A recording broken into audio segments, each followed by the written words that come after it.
It looks like we got the live stream. Sergeant, please start your recording. Computer to the recording is a go.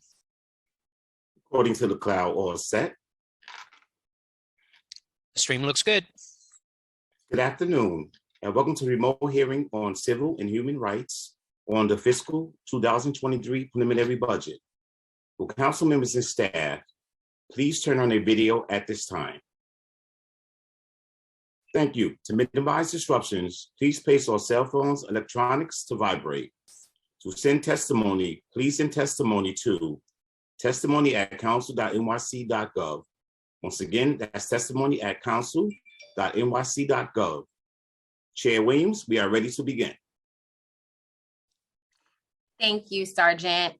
Good afternoon and welcome to the fiscal 2023 preliminary budget hearing for the Committee on Civil and Human Rights.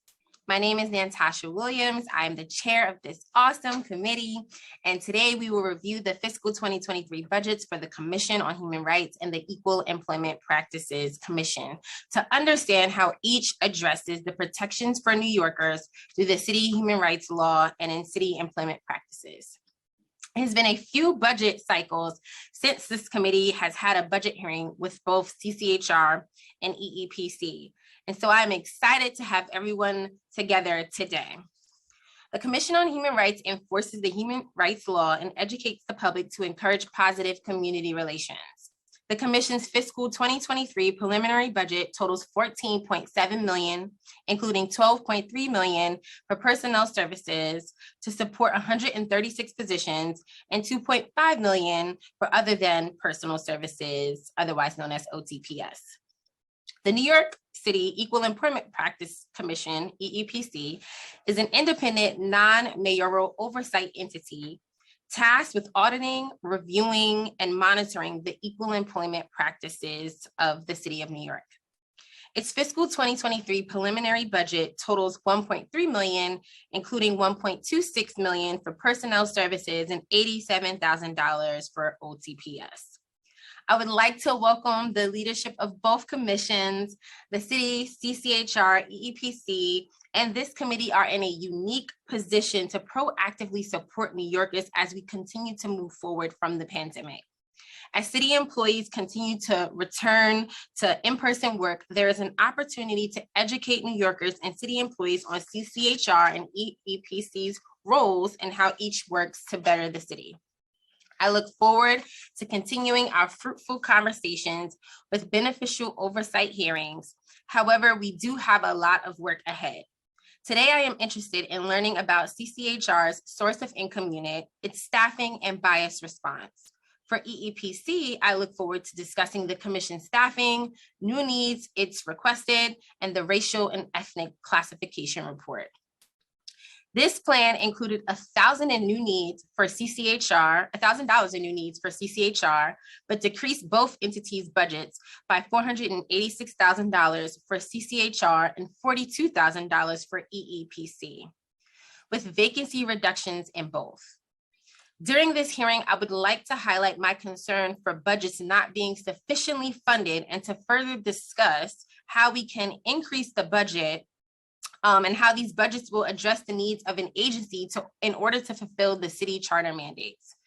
The committee would also like to discuss this and other budgetary changes in Mayor Adams' administration's first budget to understand his vision for the commissions. As this is my first budget hearing as chair of the committee, I look forward to learning more about the Commission on Human Rights and the Equal Employment Practices Commission. They're very important roles as I plan to stretch the limitations of this committee in subsequent hearings. I also want to thank so very much our committee staff for their hard work. Senior Financial Analyst Jack, Deputy Director Isha, Senior Counsel Cchr, Legislative Policy Analyst Liam, my Chief of Staff Ashley, and my Budget and Legislative Director Everton Smith. I'd like to welcome and thank the Commission on Human Rights for the work that they do. I'm looking forward to hearing from the commissioner, who is no stranger to the council.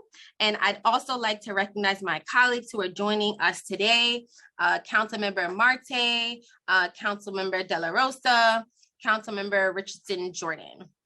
And with that, I will pass it back to our committee counsel for a few procedural items. Chair Williams, just before we get started, I would need you to gavel in the meeting. This is important, right?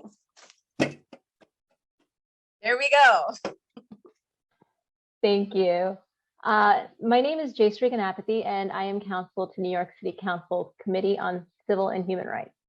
Before we begin, I want to remind everyone that you will be on mute until you are recognized to speak, at which time you will be unmuted by the Zoom host. If you mute yourself after you've been unmuted, you will need to be muted again by the host. So please be aware that there could be a delay in muting and unmuting, and please be patient.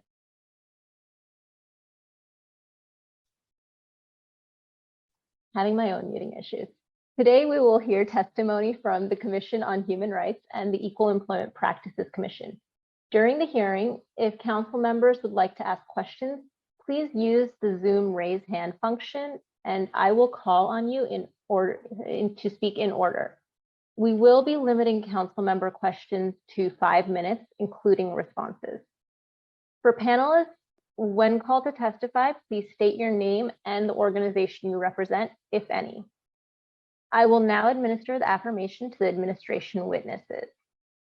From the Commission on Human Rights, Commissioner Annabelle Palma, Deputy Commissioner Sapna Raj, and Deputy Commissioner Kajori Chaudhry.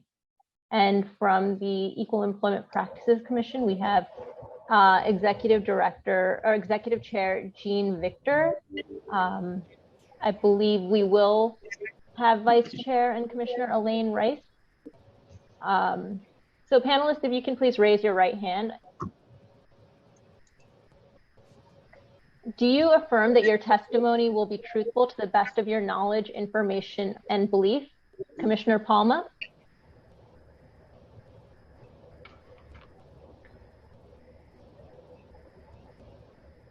Yeah, yes. Deputy Commissioner Raj? Yes. Deputy Commissioner Chaudhry? Yes. Executive Chair Victor? Yes, and Executive Director. Oh, my apologies, Executive Director Victor. And is Vice Chair Rice here? Commissioner Reese should be on probably closer to 2 o'clock. Got it, thank you. You may begin when ready. I believe we'll be starting with CCHR. Thank you. Good afternoon, Chair Williams and members of the Civil Human Rights Committee. Thank you for today's hearing. I'm Annabelle Palma, Commissioner and Chair of the New York City Commissions on Human Rights. Today, I'm joined by Sapna Raj, Deputy Commissioner of Law Enforcement Bureau, and Kajori Chaudhry, Deputy Commissioner of the Community Relations Bureau. I have had the honor to lead this agency since October of 2021. I am proud of our team. I am proud of what our team has accomplished over the past 5 months. Work that builds on legislative, policy, enforcement, and education advancements at the agency since 2015. The Commission is the civil rights enforcement agency in the City of New York that implements the New York City Human Rights Law, one of the broadest, most protective anti-discrimination and anti-harassment laws in the country, with 27 protected categories and which covers housing, employment, and public accommodations. By statute, the Commission has 2 main functions.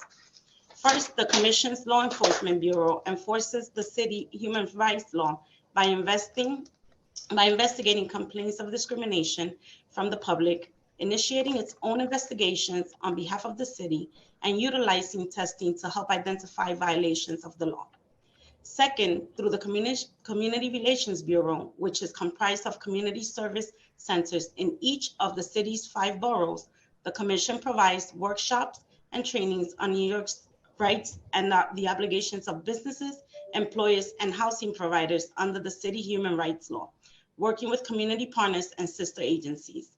Community Relations focuses on preventing discrimination and works closely with community partners to mitigate the impact of discrimination through restorative justice initiatives, among other innovations.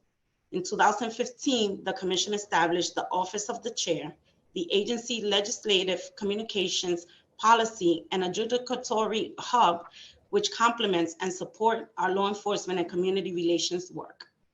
So far in FY22, the human rights law has been amended twice to add employment protections for domestic workers and to promote salary transparency in job postings.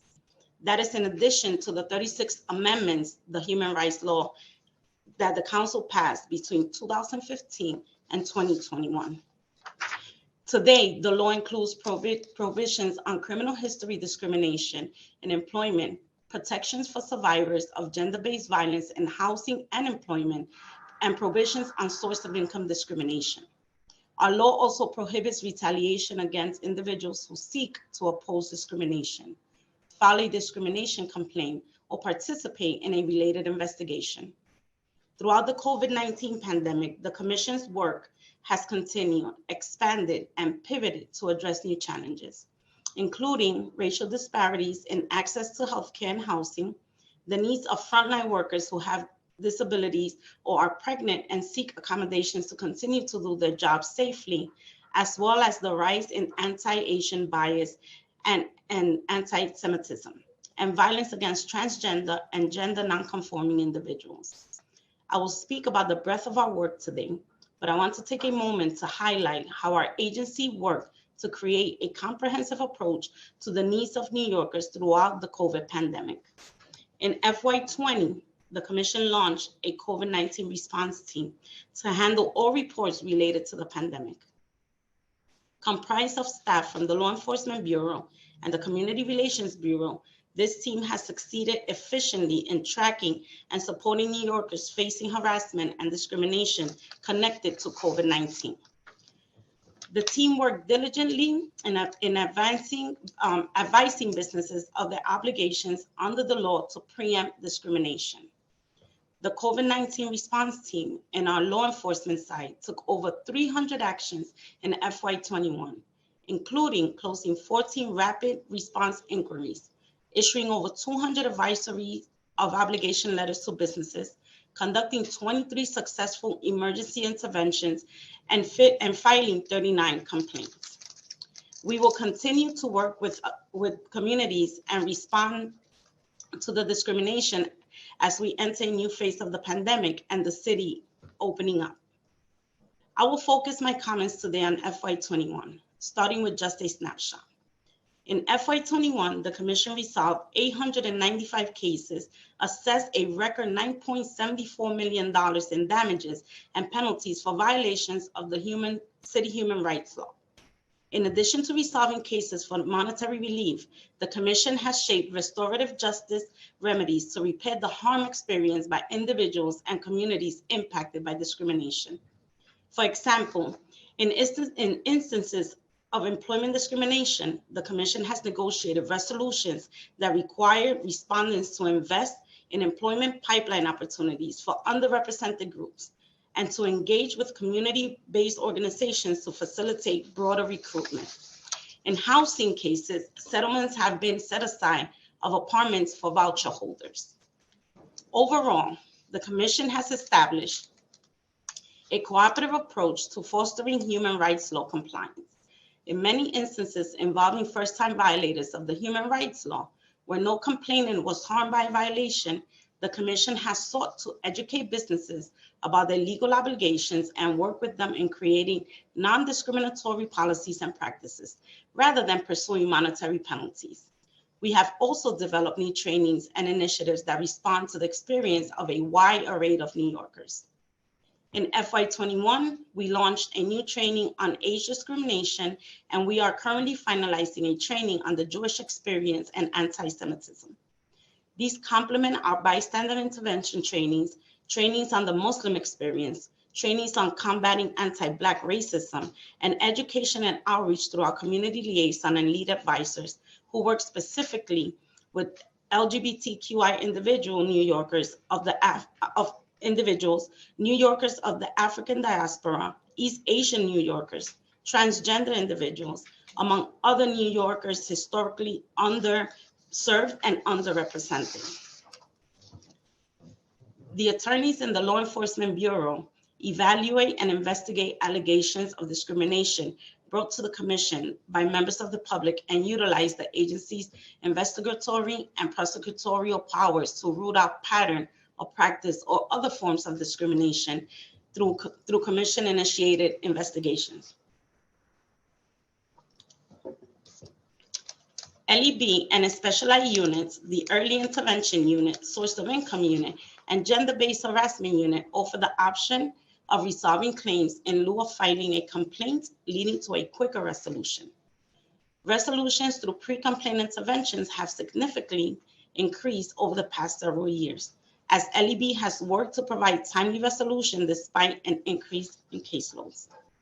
In FY21, the Commission fielded 9,055 inquiries from members of the public in the form of phone calls, emails, letters, visits to Commission offices, and queries to mobile intake units dispatched to community sites or at Commission events.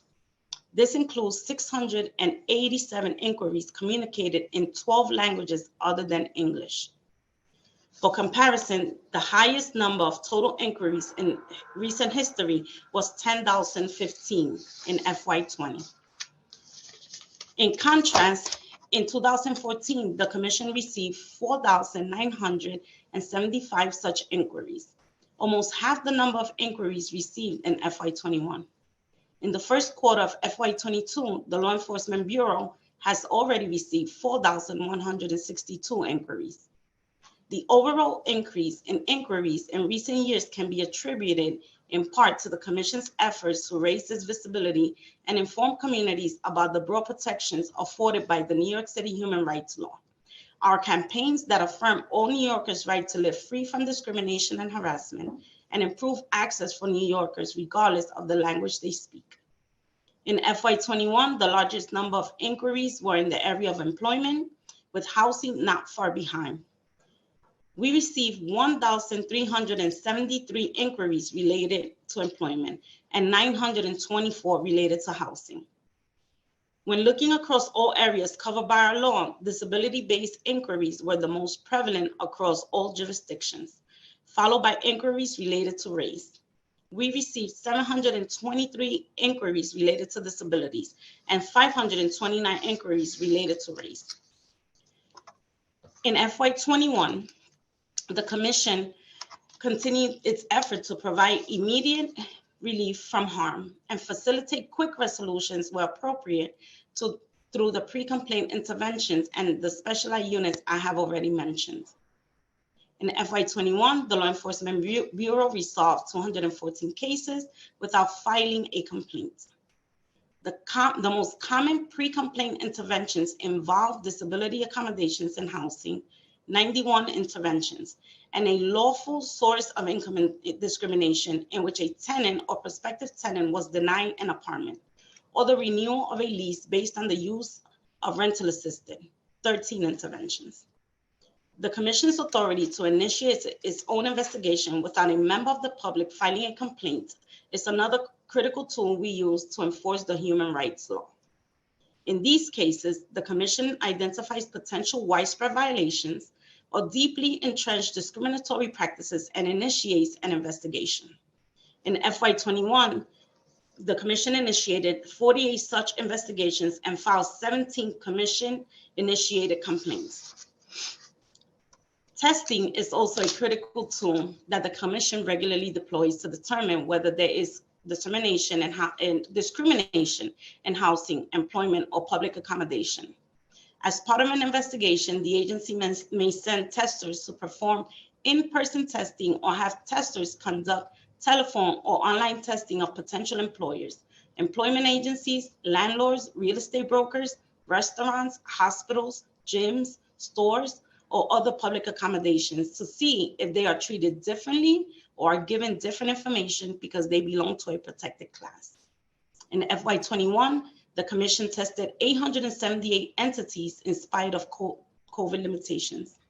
An entity may be tested for violations in multiple jurisdictions and or multiple protected classes. The Law Enforcement Bureau filed 643 public initiated complaints of discrimination in FY21. 63% of those cases was in employment and 20% were in housing. A reduction we attribute to the pandemic and the eviction moratorium. Disability-related claims were the most common across all areas, jurisdictions at 20%. The other highest areas of claims were race at 15%, gender at 15%, and national origin at 8%. The Law Enforcement Bureau remains a venue for justice where recovery and affirmative relief are calibrated to address the harms caused to New Yorkers To that end, since 2015, the agency has broken records year after year with respect to damages and penalties assessed. And last year was no different. In FY21, the Commission recovered $9.74 million in compensatory damages to complainants and civil penalties, and it was the highest in Commission history for the third year in a row, and 2.2 million more, but it was 2.2 million more than in FY20. Of that, 8.7 million were awarded in compensatory damages to complainants and 1.68 million in civil penalties to the general fund of the City of New York. In addition to monetary relief, the Law Enforcement Bureau continues to innovate creative solutions that deter future harm and put restorative justice principles into practice to change the dynamics that led to harms in the first place. Many transformative resolutions come through settlements. In FY21, 30% of the cases were resolved through settlements. 3 examples illustrate the innovative approach taken by the Bureau and reflect our focus on developing meaningful resolutions that are structured to foster change. The Commission's work to end source of income discrimination against New Yorkers has led to the novel remedies in housing. Specifically, the Law Enforcement Bureau has required housing providers to set aside a number of units specifically for renters using public assistance. One landmark source of income conciliation in FY21 resulted in a housing provider setting aside 36 units of voucher holders across their portfolio of properties. The Commission is the first local civil rights enforcement agency to secure set-asides in source of income conciliations, creating a path to tackle underlying systemic issues of access to affordable housing. Since implementing this strategy in 2020, the Law Enforcement Bureau has secured almost 200 set-asides for voucher holding New Yorkers. The agency has also focused on addressing discrimination and harassment in the workplace, whether related to criminal history, sexual harassment, or gender identity. A Commission-initiated investigation into the pervasive sexual harassment and retaliation at a major news network led to $1 million in civil penalties and changes with respect to the network, including waiving forced arbitration in employment agreements for any claims brought under the New York City human rights law. Most recently, the Law Enforcement Bureau entered into a settlement with a social networking site after an investigation into algorithm discrimination against the LGBTQI community. The commission launched an investigation into the site's adult content ban, through which an image classifying algorithm identified content for removal, resulting in a disproportionate removal of images and negative impact on LGBTQI users. As part of the settlement, the social networking site agreed to take steps to engage an algorithm expert, identify sources of bias, then remove them, as well as to change the process for identifying content for removal. The site will also engage in staff training and report the Commission on the changes and the changes that the company makes. The settlement after a 3-year investigation is a groundbreaking agreement to address algorithm bias issues. The Commission is also equipped to address cases through mediation. For 5 years, the Commission's Office of Mediation and Conflict Resolution has provided a voluntary program available at all stages of a case for no cost at all. The office is an independent unit staffed by a mediation director, and in FY21 mediated 47 cases to resolution, the most mediations since 2009, representing in the aggregate damages for complainants totaling $2.18 million. The average time for the acceptance of a case in mediation to its closure was 154 days. The Commission's Community Relations Bureau, better known as CRB, is charged with cultivating understanding, respect among the city's many diverse communities, and raising awareness about the protections under the law. This work continues to prove vital as New York continues to be tested by acts of hate, bias, and discrimination. In FY21, we reached a historic number of over 100,000 New Yorkers served through outreach efforts. The Community Relations Bureau works diligently every day to foster inclusion and understanding. Through the agency's lead advisors and liaisons and the development of targeted training, which I mentioned at the beginning of the testimony, we work to ensure recognition, dignity, and respect for all New Yorkers. In recent years, the Commission has built out its focus on restorative justice approaches as well, seeking input from communities affected by discrimination. For example, in the spring of 2021, the Commission convened a series of focus groups with Black New Yorkers to gain further insight into how, if at all, Commission responses that attempt to address harm at the individual and community level should be deployed after incidents of anti-Black racism. With a continued emphasis on restorative justice framework, the Commission promotes both positive community relations and healing. The Commission's bias response team was resurrected in 2016 to respond to publicly reported incidents of discrimination, harassment, and bias. Where appropriate, the team contact the victim to inform them of their rights and provide guidance on possible responses. During the pandemic, when the city saw an uptick in anti-Asian and anti-Semitic incidents, the Bureau pivoted to a more holistic approach to combating bias and hate, an approach that focused on community solutions, solidarity building, as well as a direct response to incidents. While centering human rights in the city's reopening, the Commission doubled down on its effort to combat anti-Asian discrimination and harassment through enforcement, public education, and community engagement. We held a series of talking circles to hold space for AAPI New Yorkers during these challenging times. The Community Relations Bureau spearheaded bystander intervention trainings to equip AAPI New Yorkers and allies on how to diffuse bias incidents.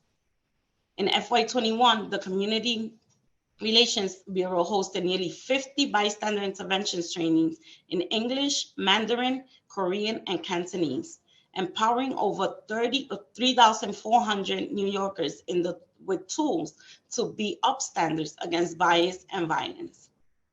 The Commission also piloted bystander intervention trainings in Spanish and is committed to offering this training in other languages as well. In recognition of the importance of reaching our youngest New Yorkers and fostering positive and inclusive environments among young people in schools and other settings, the Commission has significantly expanded its youth programming in recent years and established a Youth Advisory Council to inform the agency's work.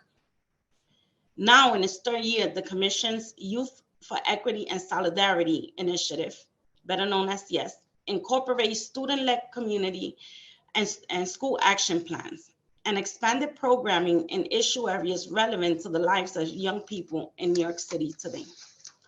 The lead advisor for youth initiative supports the YES Council members with trainings and other opportunities that build their advocacy and organizing skills using a human rights framework. In FY21, the YES Council held their first symposium titled Youth for Equity and Solidarity Symposium, Our Future, Our Rights. The YES initiative has served over 8,000 youth and continues to reach diverse groups across the city. The Office of the Chair houses the agency, policy, legislative, rulemaking, and adjudicatory functions and implements major commission projects. As the hub of the interagency external partnerships, the office negotiates legislation and promulgates rules, legal enforcement guidance, and other outward-facing materials, providing clarity and interpretation of new provisions of the human rights law, including ruling on appeals of decisions from the Law Enforcement Bureau and final decisions. In FY21, the agency's policy and regulatory priorities continue to reflect our commitment to diverse communities. The Commission converted legal enforcement guidance on race, discrimination on the basis of hair into formal rules, and also released new legal enforcement guidance addressing age discrimination in the workplace. In light of the amendments, the human rights law regarding employment discrimination on the basis of criminal history, the Commission launched a public education campaign with legal service providers and re-entry organizations to promote a new guidebook for workers and updated legal enforcement guidance in this area as well. We are extremely proud that just 4 days ago, on March 12th, expanded workplace protections for domestic workers went into effect. Today, domestic workers have the right to be free from discrimination, harassment, and retaliation in the workplace. The Commission has been working diligently to develop accessible materials on new employee rights and employer obligations, collaborating with local and national domestic worker advocacy groups, and we will be engaging in ongoing outreach and education now that the law is in effect. In the coming months, we will release guidelines on the new salary transparency requirements that were passed by the City Council in December to foster pay equity, which will go into effect in May. The Commission has developed a track record of successful campaigns on social media and other digital platforms and in community press addressing the rights of Jewish New Yorkers, centering the experiences of Black New Yorkers, and addressing COVID stigma, as well as raising visibility of new legal protections.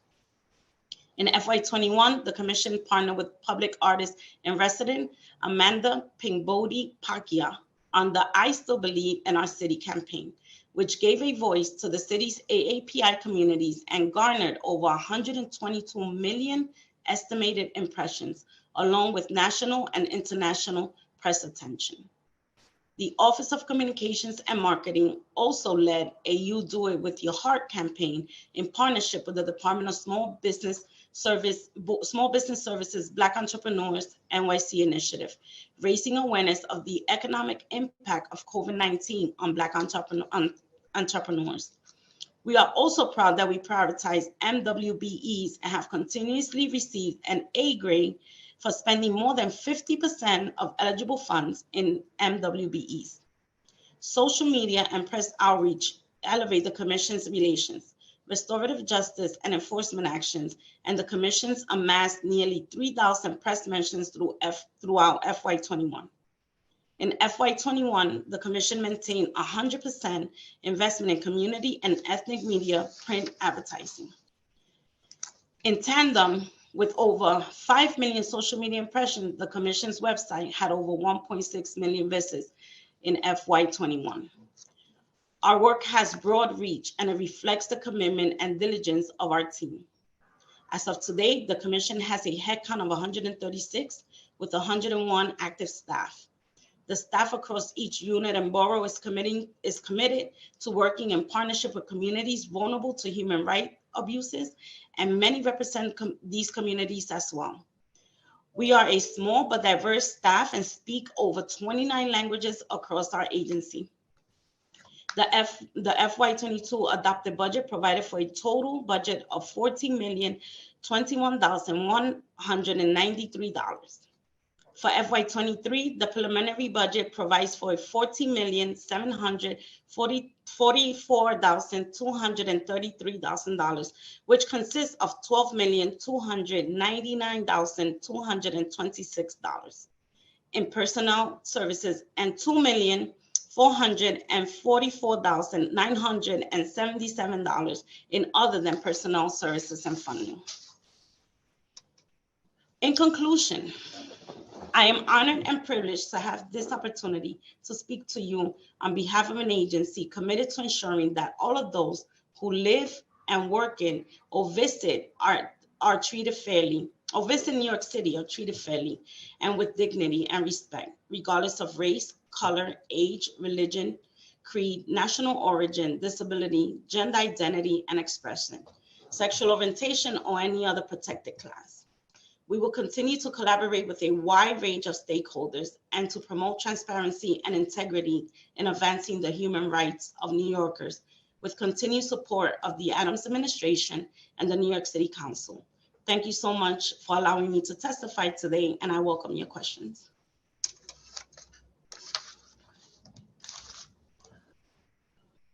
Thank you. I will now turn it over to questions from Chair Williams. Panelists, please stay unmuted if possible during this question and answer period. Chair Williams, you may begin your questions.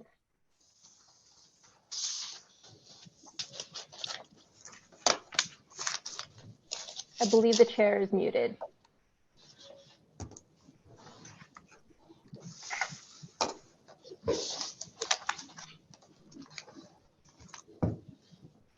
She is still muted. Can you hear me now? Awesome. Thank you so much for such a comprehensive testimony.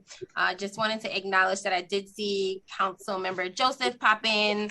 I know she had my name because I sent her my link, but that was Council Member Joseph.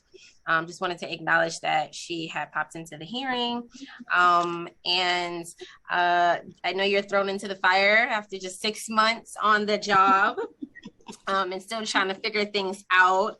I wanted to skip down to some of the staffing changes, or actually new needs. So we want to understand CCHR's new needs. This plan included a new need for $1,000 for the city's vaccine incentive. Did CCHR request any new needs that were not funded? Chairwoman, I don't have the information on new needs for vaccine mandate. I can get that information to you once I get it from my budget team. Okay, and do you have any other new needs outside of the vaccine incentive? Like as a commission, are there any new needs that you have as it pertains to budgetary requests?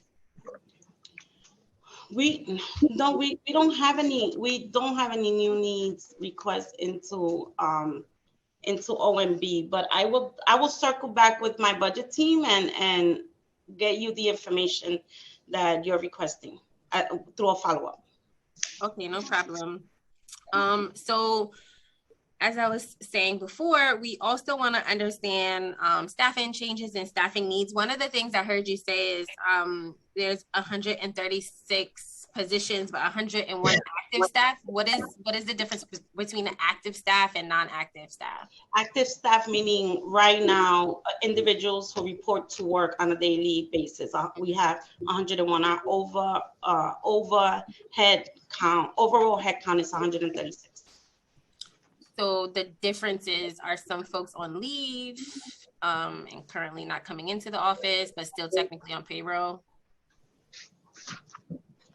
I have 4 individuals who are currently on leave, and then we have vacant positions. So 101 active staff members, and then 4 of those individuals on leave. Okay, is there a plan to hire folks the positions that are vacant? So for vacancies, we continue to work with OMB for the needs of our agency, and there's always request and interest to want to fill these vacancies, and we will continue to work with OMB as we need to. Okay, awesome. So the commission's most important resource is its staff, of course, including confidential investigators, support staff, and others who perform CCHR's core functions. Over the past few years, the headcount has undergone significant changes. The actual headcount for CCHR increased 130% from 59 positions in fiscal 2013 to 140 positions in fiscal 2018, and has decreased 25% to 105 as of January 2022, although now it's actually 101. The past 2 years have included reductions to budgeting headcount in many plans, 18 in the fiscal 2021 adopted budget, 8 in the fiscal 2022 preliminary plan, and 18 in the fiscal 2023 preliminary plan. Do you believe the reduction of the budgeted headcount has had a negative impact on CCHR's core function of enforcing the human rights law and educating the public? Thank you for your question. Madam Chair. I don't. We have a dedicated and passionate staff that I'm proud to work with on a daily basis, and they have not wavered in making sure that we meet the mandate that the law calls for. They continue to work on a daily basis, and their task has been felt by the vacancies that we have, but we have, they've always have continued to advance the human rights, the human rights law, and have been, great in coming up with innovative ways throughout the pandemic, right? Whether they were working remotely or coming into the office, they have been focused on making sure that we meet that mandate. Okay, thank you. I'm sure, as you know, and as I've mentioned before in other conversations, the current budget plan calls for additional vacancy reductions. How does CCHR prioritize and choose the vacancies that will be eliminated? Does OMB give the ability to CCHR, or is this something that you're sort of told to kind of do by OMB? We have not been told by OMB that there's going to be that we have to give any additional vacancy reductions. We are in constant communication with OMB, but there are no further vacancy reductions. Okay. And in our conversations with OMB, we are submitting new needs to fill those vacancies that we need. Okay. There's some questions around attrition. Of course, the commission's title with the most positions are agency attorneys and human rights specialists. With information provided to the committee, the attrition rate for the commission has been between 19 and 10% from fiscal 2016 to fiscal 2021. And we were wondering if CCHR provides any incentives or thought of ways to improve upon the attrition rate and retention of staff.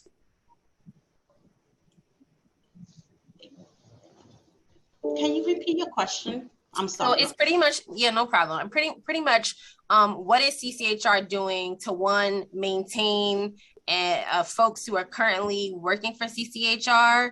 And then what is CCHR also doing to recruit employees to the agency? I think what we felt like all New Yorkers, right? The commission was impacted by the pandemic, and some of the vacancies that we have seen can definitely be attributed to the change that recently happened in administration. We see that when one administration goes out and a new one comes in, a lot of there's some staff turnover. There's individuals who took the opportunity to retire or move to other spaces that were offered throughout the city or the private sector. We're always interested in making sure that New Yorkers want to come and work for CCHR and do the work of advancing the human rights law. So, the team is always out there trying to encourage individuals to apply whenever we are allowed, to have job postings.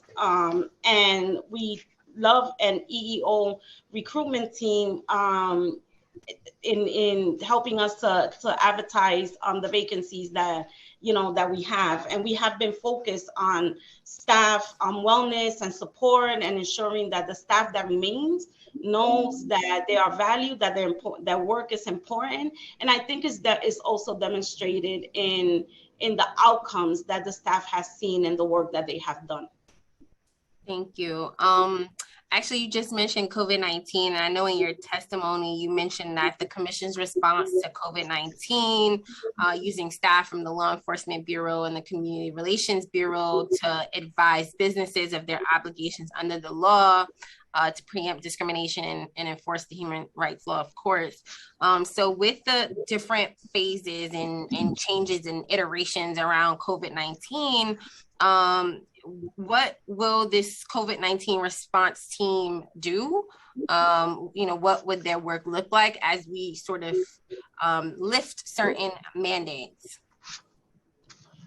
So I know that internally we continue to think of innovative ways to address the COVID-19 pandemic that we're in, and as the city reopens, I will ask Deputy Commissioner Kadri Chaudhry to expand on the work that is being done and what that will look like.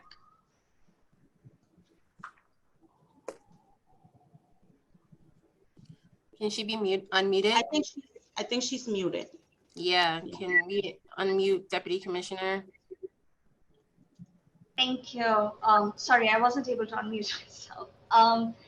Thank you for the question, Chair Williams. So the COVID-19 response team on our CRB end was put together from staff who were also involved in other forms of outreach. So they focused on, during the pandemic, what we saw was an uptake in anti-Asian, anti-Semitic bias and hate.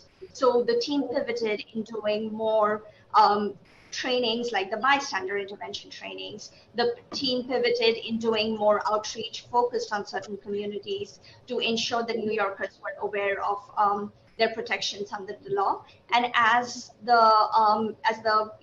move into the new phase in the pandemic, the team will continue to build on those tools that they had used during the pandemic to ensure that, particularly with our bystander intervention trainings, that these trainings are used in communities to disrupt bias and hate in the city.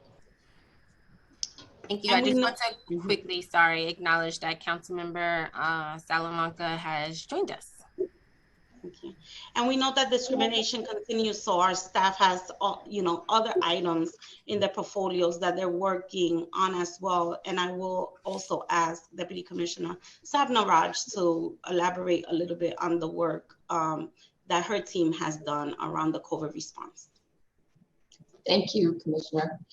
So the Law Enforcement Bureau continues to work on COVID responses to discrimination in housing, employment, and public accommodations. That work just continues. It hasn't stopped just because the city is starting to reopen. It, of course, changes a little bit as to whether people are allowed to take leave because of COVID and what kind of leave they're allowed to take, for example, employment.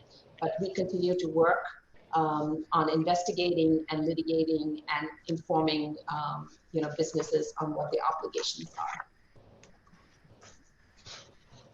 Thank you. Now I kind of want to move us to a hot button topic that keeps coming up in a lot of different spaces, which is source of income. And so the commission has staff in the source of income unit to address discrimination against New Yorkers who seek housing with assistance of a federal, state, or city voucher, subsidy, or other forms of public assistance. The Human Resources Administration, HRA, previously performed some of this work. And in the November plan, $2 million and 19 positions were added to the CCHR budget, expanding the budgeted headcount from 5 to 24. Now CCHR will perform all source of income functions for the city. The fiscal 2023 preliminary plan reduced CCHR's budget by 18 positions and $430,000. It is our understanding that all 18 positions were reduced from the source of income unit, leaving it with 6 budgeted positions. Can you please provide the fiscal 2023 budget for the source of income unit and the actual headcount as of this month? So our source of income, the commission had launched a source of income unit in January 2018, and it was staffed by five attorneys. That unit has now has only one attorney currently as an active employee at the agency. Nonetheless, the LEB team, the attorneys at the LEB team across LEB work on source of unit issues and cases. This attorney is not the only attorney. The fact that the SOI unit currently only has one attorney doesn't mean that the other attorneys at the LEB unit don't deal with cases that come to us through source of income. The SOI unit works in real time with complainants who have been denied housing because of their voucher status. So the commission staff will, continues to digitally, work and make sure that individuals are not being shut out of housing because they hold a voucher. All right. As the source of income unit has undergone significant changes just in the last 6 months, can you kind of explain like the timeline of everything? I know you sort of high level went over it, but is there like a specific timeline? Do you plan or have you requested additional support for the source of income unit? So thank you for your question, Madam Chair. I had mentioned before, we continue to work with OMB. We continue to be in active, conversations with OMB in terms of source of income and what the needs of the agency will be. And I'm confident that we will be able to, to get the agency's needs met, right? And just this morning, I had a conversation with Commissioner Jenkins at HRA. So we're also doing collaborative work to address the issues of source of income. Okay, I have so many other questions on this, but before you move to your question, I'm sorry, Pablo, do you want to add on the source of income through the lens of LEB? No, all I will say is that we continue to do the work of addressing source of income voucher holder issues, and all the attorneys in LEB actually handle this. And what we had was a unit of 6 people, and out of that, 3 of them were attorneys and 3 of them were non-attorneys who were working to get people into housing immediately as an intervention. And our attorneys actually in LEB are actually doing that work at this point. okay. As I was alluding to, I have a whole bunch of questions, but I think we probably will arrive to some of the same answers, which is you all are working with OMB and I guess HRA to determine the best possible way to ensure that we are meeting the demand. Obviously, no matter the size of the source of income unit, people in the city are experiencing housing discrimination based on method of payment. I personally have been surprised at the data and some recent sort of revelations that are happening that I know will probably, come to the public within the next couple of months. And so we know it's a problem. And when I think about like the #1 issue in the city that every single person talks about, if you ask any New Yorker, what is the #1 issue? I'm sure they might say public safety, but the next thing is definitely probably like affordable housing and the homeless crisis. And so if the city has such an amazing expansive program, but it's underutilized because people are being discriminated against, and we as a city aren't doing all that we can do to put the necessary resources in place to address this issue, then it becomes a cycle of systematic injustice, and us as a city not really doing all we can do to address the matter. I wanted to just pause to see if my colleagues have any questions before I ask another round of questions. Nope. All right, cool. So I'll continue. Chair, it looks like Commissioner Palma would like to say something. Oh, sure. She's muted. You unmute her? Yeah, okay, thank you. Before you move on, I just wanted, just for clarity, Madam Chair, the $1,000 for the COVID, for the COVID work that you had raised, It was not a new need. It was a reimbursement for COVID items. And we're currently submitting new, and as I stated before, we're currently submitting new needs for the agency to OMB. You're going to submit new needs. You have not. We're currently, Okay. we have and we continue to submit new needs. Okay. Can you share what those new needs are? I can get back to you through our follow-up discussions. Okay. No worries. All right. Switching gears a bit to discuss bias-based incidents. So in late 2016, following the rise of bias incidents and discriminatory harassment, CCHR relaunched the bias response team. The team works to support and stabilize communities after incidents of bias have occurred through canvassing, educating community members, distributing information about the human rights law, and partnering with schools and youth programs. CCHR also protects those who have experienced discriminatory harassment. How does CCHR differentiate between discriminatory harassment and a bias-based incident? I will share that we have incoming of the discrimination and biases that happen. I will ask Sapna Raj, who leads our LEB team, and the attorneys are able to determine the difference between the two. So under the New York City human rights law, if you want to file a complaint, a discriminatory harassment claim, there has to be some threat of violence or an incident of violence, a physical act of violence. A bias incident a general bias incident does not necessarily have that. So that would be the primary way in which you would make a difference. I hope that answers your question. Yeah, can you just say it one more time though? Yeah, so in discriminatory harassment, the law requires that there be some kind of threat or that there be violence itself. When you think of a bias incident in general, it doesn't always have that component in it. It could just be a slur. Yes. Okay. Thank you.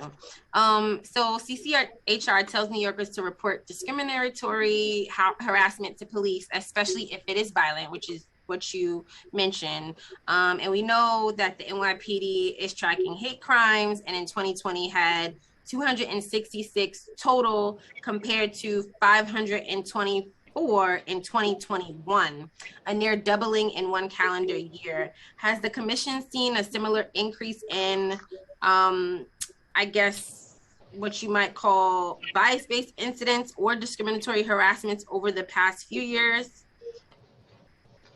If yes, what is being done to combat the increase? If no, does CCHR believe there is a decrease, or is the increase not being captured properly? We have seen an increase, and especially given what we've lived the last 2 years because of the pandemic, and our team through CRB, our LEB team continues to do intake and assess cases as they come in to make sure that we're helping New Yorkers and keeping them safe from any of these incidents, but also through our CRB team, the team continues to work on conferences, workshops, training sessions. In FY21, the CRB team completed 1,680 conferences and workshops, all in virtual spaces.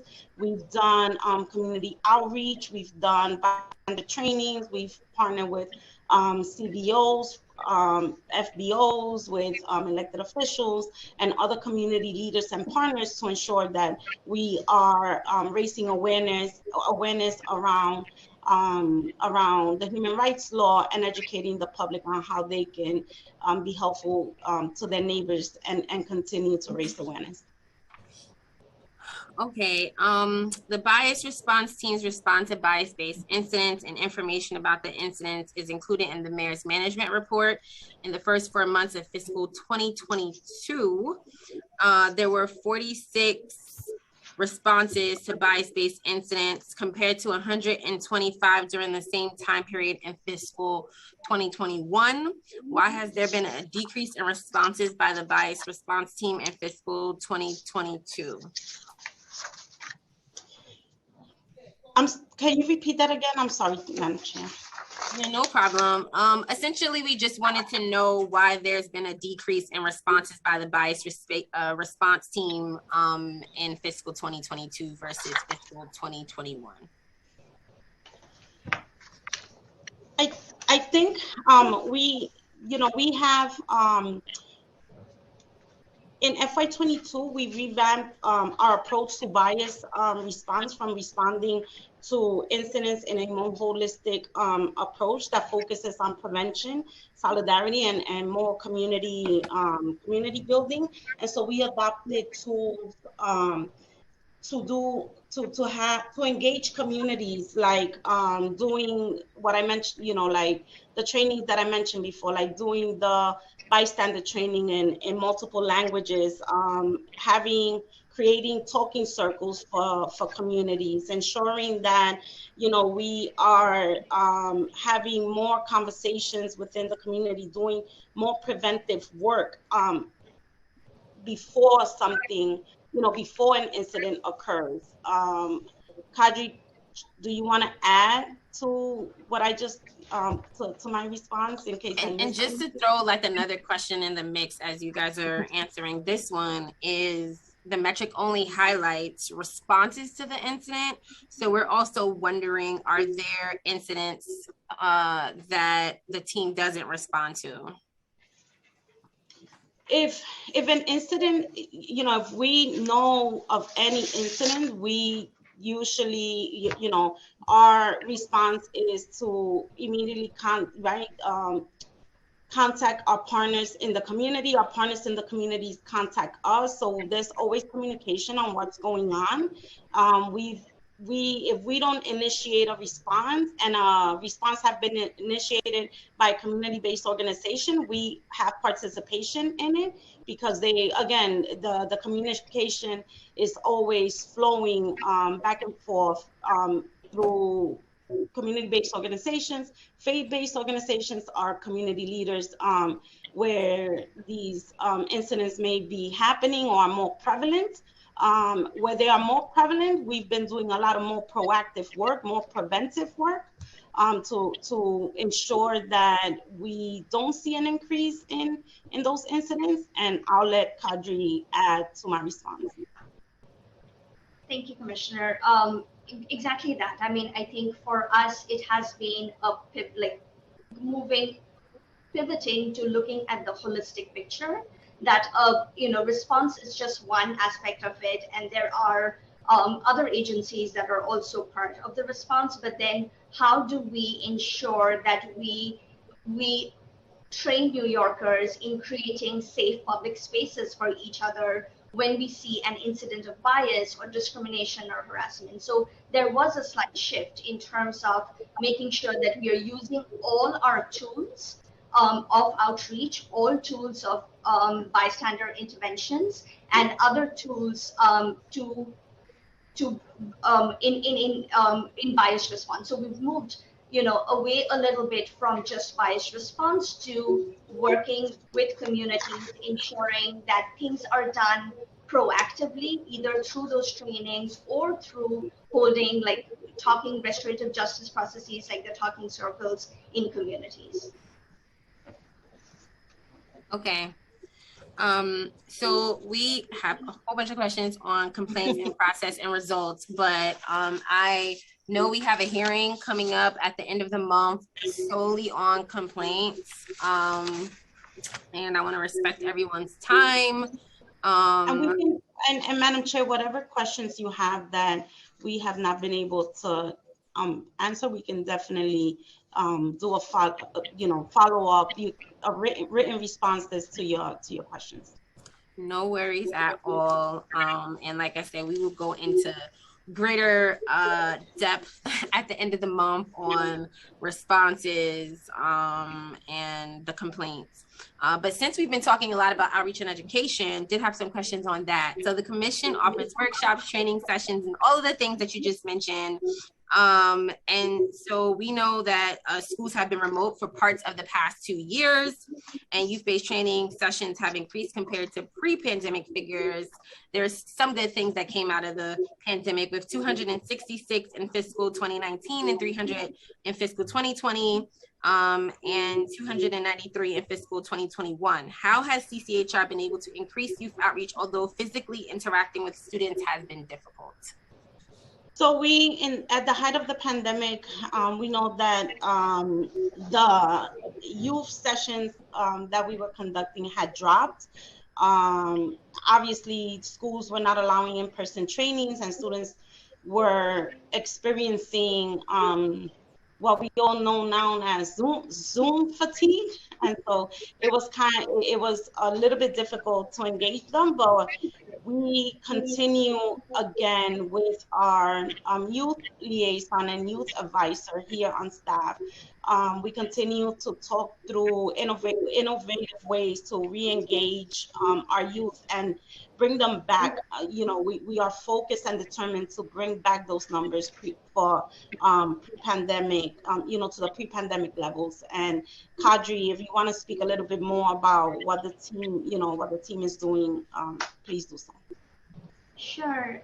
The other thing for us also is we're not only working with the school, we're in partnership with entities like other sibling agencies like DOE, DYCD, and also connecting with other agencies that have youth councils. Like we have an active youth council that the commissioner mentioned, called the Yes Council. So with youth who are part of the Yes Council, reaching out to their partners, as well as our partnerships with our sibling agencies, we should be able to expand our work in this space.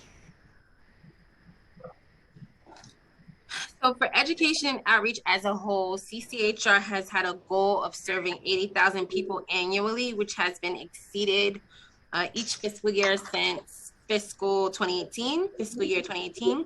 What is CCHR's education and outreach budget, and how many dedicated staff do you have? Kadri, do you want to respond? Should I do that? Okay. So for our CRB's OTPS budget, it is for fiscal year 22, it's 57,495, and in CRB we have 32 staff members. Would you all like to do more for education and outreach? I'm sorry, the question is yes. I want you to do more.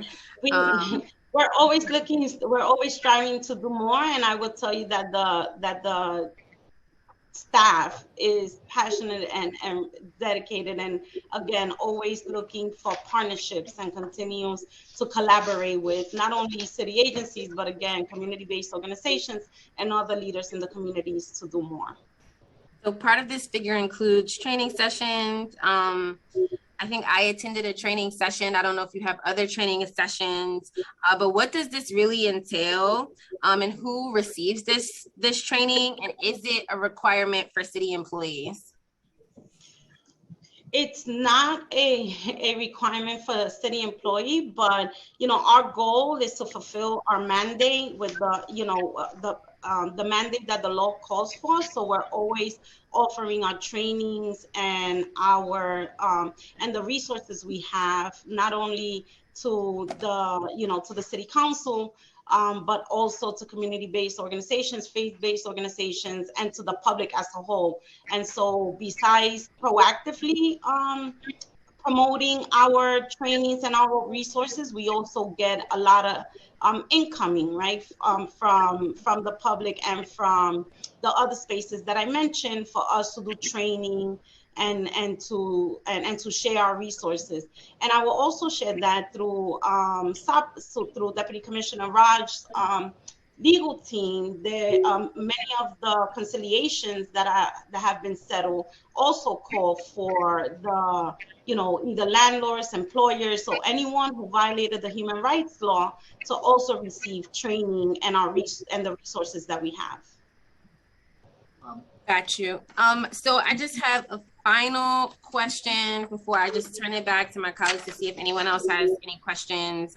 Just about the savings. We know all agencies are going through a PEG.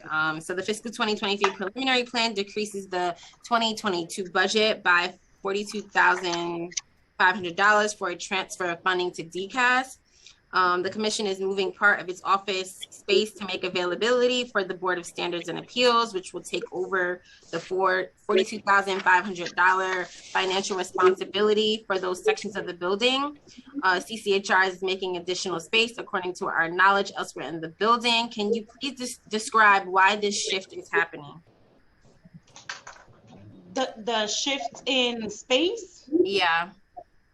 So we were using space in the first floor of the building that we're in, and we were informed that space didn't belong to us, and we were asked to move. So we had to do some reconfiguring of our offices on the second floor to accommodate for intake rooms. For when we open, where we start receiving the public, when we start receiving the public before the pandemic, we're able to have space to do interviews and our attorneys to meet with the public. What impact, if any, will the reduction in office space have on employees? And are you making any plans for additional office space? It hasn't had any impact we were innovative to create space for the staff, but it hasn't had an impact on employee space. Okay, sounds good. Turning it back to my colleagues, do you all have any questions for the Commission on Human Rights? All right, that means I asked all the questions that needed to be asked. I want to thank you so much for your testimony and questions today. We look forward to following up with you to get some more answers to the outstanding questions, and really just working with you to make sure we are doing all that we can to enforce the city's Title VIII law and make our city a more equitable and just space. So thank you so much for being here. Thank you so much, Madam Chair, for allowing me to testify, and thank you to the members of the City Council. Thank you, Chair. It looks like there are no other questions, but at this time, we would like to invite the EEPC witnesses to testify. I believe we need to administer the oath to Commissioner Righ. Commissioner, do you affirm that your testimony will be truthful to the best of your knowledge, information, and belief?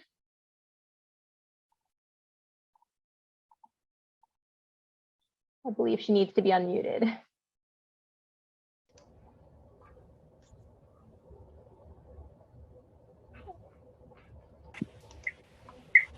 Hello.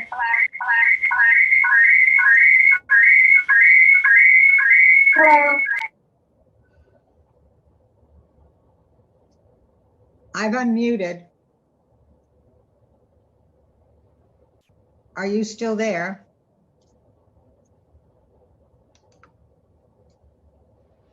Sorry, we're having some technical difficulties here. We just need you to confirm that your testimony will be truthful to the best of your knowledge, information, and belief. Absolutely. But the testifier is the executive director. Yes. I'm merely accompanying her. Yes, no problem. We already administered the oath to the executive director earlier. Executive Director Victor, you can go ahead with your testimony. Okay, thank you. Good afternoon, Chair Williams and members of the Committee on Civil and Human Rights. Thank you for inviting us to provide testimony today. My name is Jean Victor, and I am the Executive Director of the Equal Employment Practices Commission. I'm here today with the Vice Chair of our board, Elaine S. Reese. We are before you today to present testimony on the EEPC's preliminary budget plan for FY 2023 and how it impacts our progress in fulfilling our mandate under the New York City Charter. I look forward to responding to any questions you may have. As you know, the city's workforce has grown to its highest levels ever, but the EEPC has not grown. In fact, we are stretched pretty thin. As an office, we focus on two main areas. The first is our audit function, where we are mandated to evaluate and monitor the employment practices and programs of the city agencies and other city entities to ensure that they have a fair and effective program of equal employment opportunity for women and minority employees, as well as for applicants of employment pursuant to the city charter. The second area we focus on is through our research unit, which has been mandated with conducting a citywide analysis of racial and ethnic classification utilization pursuant to Local Law 13 of 2019. This initiative requires, among other things, that the EEPC identify the racial and ethnic groups underutilized and provide recommendations for correcting such underutilization, recommendations for strengthening agency affirmative employment plan oversight and enforcement, including funding recommendations, and recommendations for citywide corrective actions, including legislative, regulatory, and budgetary, to address A, chronic or systemic underutilization, B, reach citywide affirmative employment objectives, and C, increase diversity in the recruitment, selection, retention, and promotion of city employees. Moreover, the research unit works closely with the audit unit to conduct studies into specific questions, identify trends in the data, seek out best practices, recommend relevant trainings, and note any changes in law. Lastly, the research unit is charged with arranging a biennial symposium on a topic of interest relevant to the work of the EEPC. This year's symposium will focus on underutilization of women and minorities in city government and is designed to give the city's EEO professionals and agency heads ideas on how to recognize and rectify any underutilization found in their workforce. The EEPC's Board of Commissioners is comprised of 5 per diem appointees, 2 by the mayor, 2 by the council, and a chairperson jointly appointed by both. The board is currently awaiting the appointment of 2 appointees by the council, which appointments have been vacant for some time, but which were sometimes needed in order to have a quorum. At first blush, it may be tempting to think that although the EEPC has made previous requests for additional staff and funding, the EEPC can continue to do more with less, particularly during this upcoming fiscal year when the city is trying to close a hole in the budget. And while we continue to audit city entities, we find ourselves struggling to fulfill our mandates under Local Law 13. As of today, the EEPC has an approved headcount of only 14. We just lost one, with recent vacancies in 2 key positions, the Director of Research Initiatives and Public Hearings and the Director of Human Resources. We are lucky in that we have an outstanding team of dedicated and hardworking professionals. But because our approved headcount is so low, the loss of any one position requires that the duties be picked up by someone else, which means that we all must wear many hats. But after a while, this burden of doing the jobs of others gets in the way of being able to complete our own assigned duties, and I think we're at that point.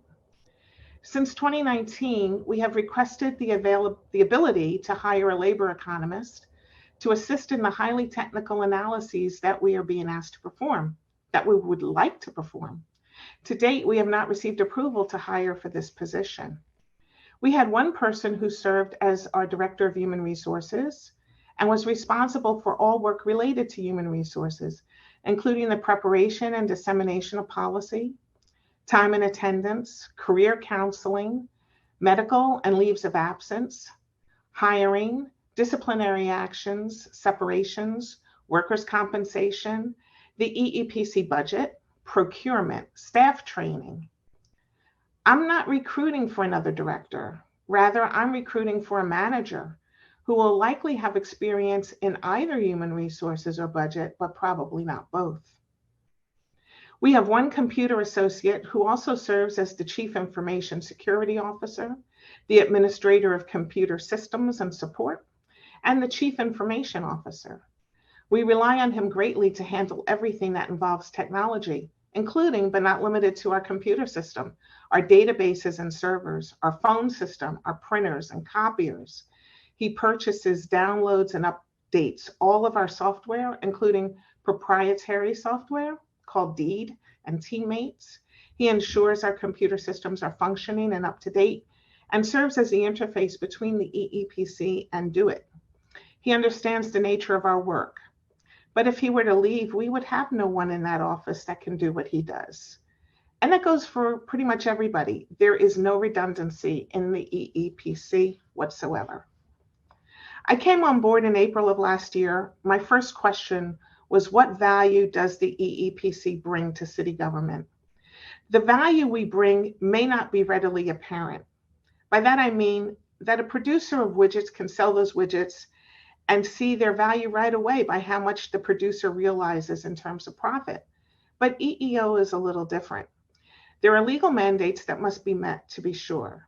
And if those mandates are met and more, the city entity will likely have a robust EEO program that results in a more efficient workplace because of a better employee experience, which may also result in greater retention of good employees. But there are also monetary ways of looking at the benefits of a robust EEO program. If done correctly, there will likely be fewer EEO complaints, lawsuits, settlements, and judgments. It is important that the city's more than 300,000 employees conduct themselves in a manner that is uniform, consistent, and non-discriminatory. That's what we ensure, and that's the value that we bring through our audit mandate. Last year, the audit unit completed its sexual harassment prevention and response practices audit of more than 140 city entities over a 4-year period. On the research side, we review the data, we analyze the workforce, make recommendations based on the data. We answer questions such as, are minorities and women promoting up through the system, or are they staying at the same levels? Are our hiring practices non-discriminatory? Is there underutilization or overutilization at the job group level? What should we be doing differently? What sorts of remedies should be put in place? But right now, we only have 2 people to handle the research initiatives. And even when we filled the director position in 2019, the director was promised a staff. She was given 1 analyst who had to split her time between the research unit and the audit unit. And the data scientist position wasn't filled until December of 2021. That was just 3 months ago. Last year, the research unit published its initial report in which those job groups with underutilization of women minorities were identified by agency or entity for both the city and the CUNY community colleges. In this second year, the research unit is looking at underutilization of women and minorities in 7 specific job titles that represent a large percentage of our workforce.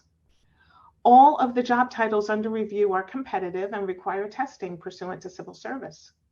The analysis includes the review of applicants from the point that they apply for a position with the city until the time that they are in the city's civil service list. This report is currently being prepared, pending the receipt of data from the Department of Citywide Administrative Services, or DCAS. Our budget consists of salaries, supplies and materials, contractual services, property and equipment, and other services and charges. Our training budget totals $2,000.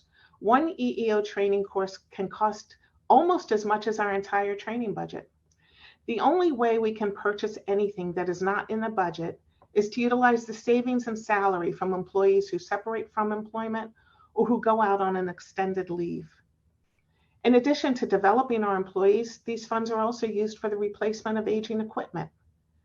The paradox is that we can send some of our employees to training by using the savings because we're down personnel.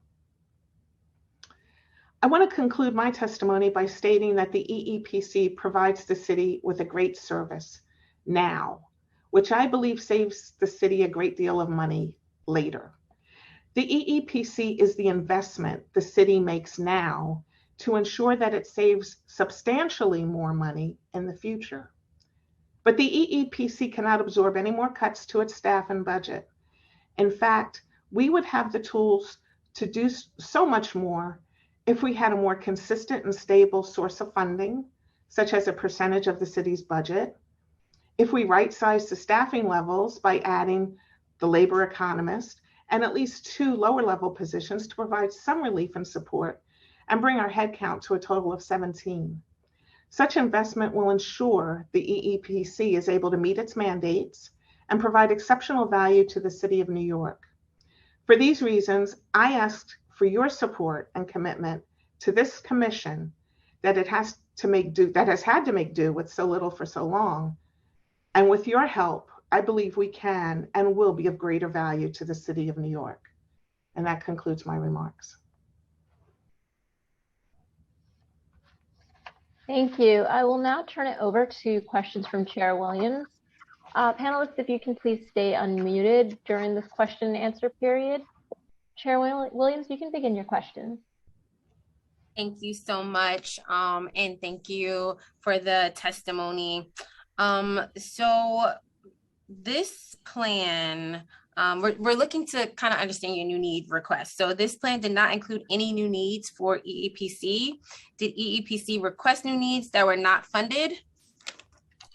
Yes, we've requested a labor economist for the last 2 years. And I believe that request is still viable. It's still out there. Okay, and did OMB provide any feedback on why the need request was not funded? Not to my knowledge. I haven't been here long enough to go through the cycle, so this is my first time going through the cycle. As far as I know, it was not addressed, but I wasn't here, so I can't say for sure. Okay. You're also seeking to understand staffing, impact of reductions and future plans. The Commission's fiscal 2023 preliminary budget is $1.3 million. Of that amount, approximately $1.26 million supports personnel services for a total of 14 positions, which now you said you're down to 13. We're down to, we have 14 head count, but we have 2 vacancies at the moment. So one person that's been out on long-term leave. So technically you have 11, because I learned this new term from the commissioner. You have 11 active positions. Okay. That is correct. We have 11 active positions, 1 person on leave, and the rest, and 2 vacancies. And 2 vacancies. Awesome. Thank you. So with that, this plan includes the reduction of yet another position with $42,000 in savings. Has EEPC identified which position this will be, and how will the reduction impact EEPC operations? Well, it's been my understanding that as vacancies accrue, then the positions are taken away. So right now we have two key positions that are vacant, and we absolutely positively need to get them filled. So if we do lose a position, we would not be able to function very efficiently. Do you feel, which you just kind of alluded to it, so I can probably answer this question, but do you feel that the budget is sufficiently funded to meet all of your charter requirements? No. Okay, and how much funding would the commission need for both personnel services and other than personal services, OTPS expenditures? How much more do you think you would need? Yeah, I focused my remarks on personal services as opposed to OTPS. I believe that the main thrust of what we need would be personnel as opposed to additional other than personal services. What is your ideal headcount for the EEPC? 17. Yeah, at a minimum, I would say we should be at 17 at a minimum. Okay.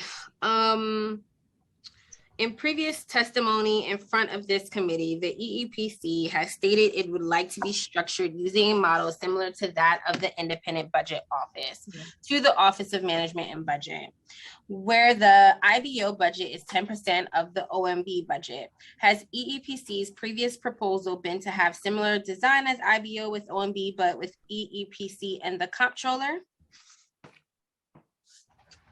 I'm sorry, can you say the last part of your question again? So essentially, the question is asking, similar to the equivalent of IBO and OMB, would that be with EEPC and the comptroller? I believe so. I believe so. Okay, so essentially, as IBO and OMB is structured, IBO takes 10% of OMB's budget, so the commission in turn would prefer to take part of the comptroller's budget. Correct. I believe that was the request that was made back then. And so is that request still active? Do you still hold this feeling?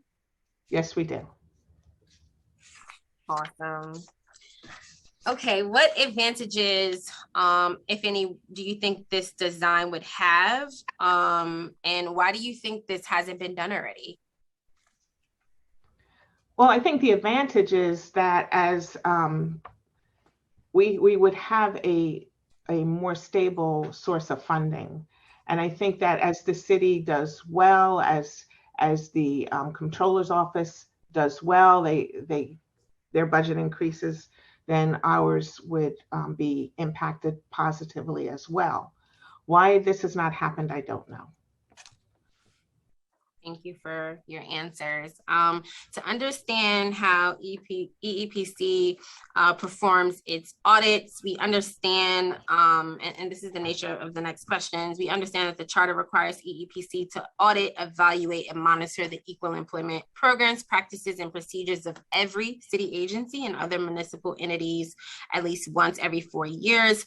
With the recent vacancy reductions, hiring freezes, and hiring restrictions, how has the EEPC's audit processes and monitoring of agency compliance been impacted by the current state of hiring?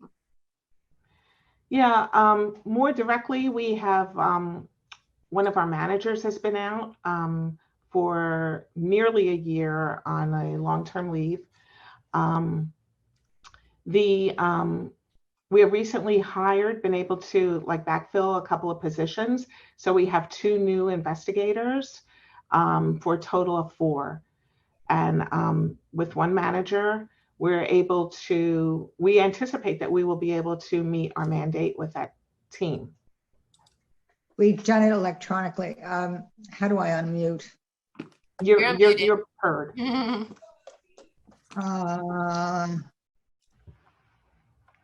We can hear you.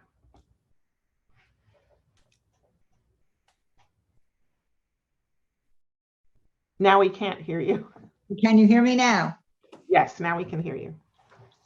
One of the ways in response, because I really have been with the commission far longer than the executive director, the manner in which we have attempted to deal with the shortfall, which continues to be consistent, i.e. the fact that we are tiny and have this huge mandate, is to use the offices of DUIT and to try to automate as much of our inquiry as possible, and to use automation for the review of our analyses. And we have found that the city agencies and entities, by and large, are up to the task of providing us with the material online. So it has allowed us during COVID to essentially been able to function and continue to function and continue to meet our mandate, even though people were not in their offices. We were able to get the data electronically, to analyze it electronically, and to respond electronically. That being said, we are as efficient as we possibly can be, and we have new needs that have been mandated by the city council. We were operating at full capacity before Local Law 13 was passed.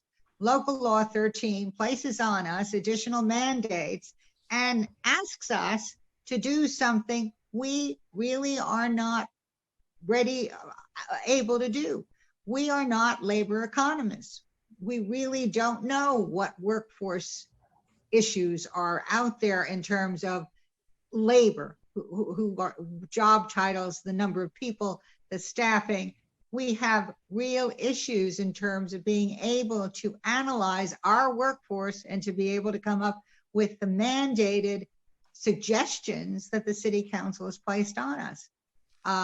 It is a real problem. And I have to tell you, I testified to such effect as local law 13 itself was being passed to your predecessor chair. And the answer to the question is we are still without a labor economist. There seems to be some recognition that what we are saying is accurate, that what we are telling you about our needs is accurate, and yet there seems to be no response. And I cannot for the life of me understand why. When you place a responsibility upon an entity and require, and it isn't even request, require that we provide you with the following information, and yet we tell you we don't have the capability to do so, getting no response to me is mystifying. Absolutely. End of my testimony. No, I appreciate you putting that on record, and I know we've had the same conversation, and it does suck when, you know, us legislators, even though I wasn't here at the time, pass things that are unfunded. So I definitely hear what you're saying and appreciate you mentioning that on this hearing. I wanted to go back a little bit on the trainings. You mentioned that, Director Victor, that the EEPC's training budget is only $2,000. And so wanted to know what training you provide, if this training is just for EEPC employees, or do other folks receive the training, and what challenges arise from such a small training budget? Right. So this budget is for EEPC employee training. And the training that we typically use is offered through Cornell. And it's the EEO training program that they offer. The staff we train them, we stagger the training so that we can try to reach everyone. So one year we may do 2 people or 1 or 2 people, and then the following year we'll do a different couple of people. It's $2,000 total, but it's $1,000 of DCAS training and another $1,000 of just outside training. So we can use the $1,000 for courses that DCAS offers, and the other $1,000 would be for external training. I'm sorry, did I answer your question? I'm not sure. I believe so. I believe so. If not, we'll always just follow back up. We just wanted to kind of understand. So for instance, CCHR administers training to whoever, really. So we wanted to understand who this training is for, and it is a low amount. So we wanted to understand how the budgeted amount might impact your ability to do your work. Yeah, the way that the only way that we can increase the amount of training that we do for our team is if there are savings realized through the termination or separation of employees. You know, as it takes time to fill those vacancies, there's that salary savings that we're realizing, and we can use that money to do training. That's how we've been doing pretty much everything, from dealing with outdated or aged equipment to training our personnel. We use those salary savings to make that happen. Thank you. Going into sort of enforcement and non-compliance sort of questions, following an audit that finds an entity is not in compliance, the entity as the agency has 6 months to change the practices. If after 6 months of compliance monitoring, the EEPC determines that the appropriate action has not happened, the EEPC will notify the entity in writing, and the entity will receive a determination of noncompliance and is subject to another audit in less than 4 years. As the 2021 annual report has not yet been released, we have not seen the figures for 2021. How many entities are non-compliant? I believe there was only one entity that was non-compliant for 2021. Okay. Are they making strides to reach compliance? They are going to be re-audited this year. Okay. More broadly, does the EEPC feel that its enforcement powers given in the charter are effective? No. I knew the commissioner was going to say that. If not, what would you change? Excuse me. We need some ability to limit the entity that either defies our jurisdiction, and there has historically been some, or questions our jurisdiction. The easiest thing is to say they can't hire for a period of time unless they comply with what we ask them to do. They have no ability. If you assume that the non-compliance is because they are not dealing fairly with their employees, which is our finding, then they ought not to have the ability to hire any more employees for a given term. I think that would be a sufficient stick. Right now, all we can say is naughty, naughty, and we say naughty, naughty to the mayor and not even say naughty, naughty to the public, and therefore disobedience has no cost. Gotcha. Are you able to share which entity is not in compliance and any other highlights from the annual report before it's released? Chair Williams, I will share the following with you, which I don't know whether the executive director will be pleased or not. The city council has now twice during the period of time that I've been on the commission argued that we don't have jurisdiction over you guys. I say the charter is really quite clear. City council says you're a mayoral appointed agency. Answer is we're not. We've had an issue with an ex-commissioner of consumer affairs who argued we didn't have jurisdiction. Somehow the district attorneys are willing to accept our jurisdiction, but the city-owned agencies or entities are having problems with it.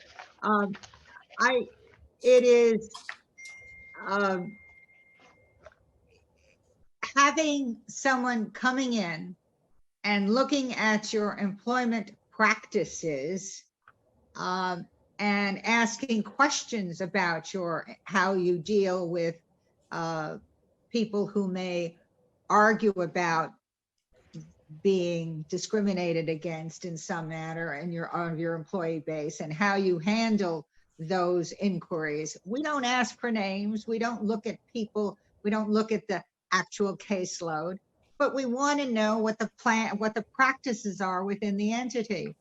There are people that don't like people who are nosy. We have been mandated to be nosy.